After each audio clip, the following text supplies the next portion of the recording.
సినీ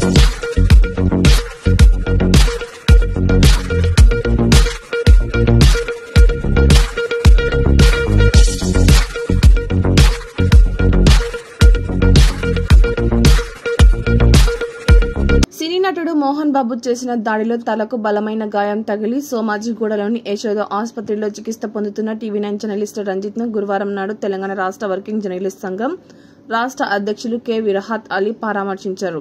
ఈ సందర్భంగా ఆయన రంజిత్ ను పలకరించి ఆరోగ్య పరిస్థితిని తెలుసుకున్నారు.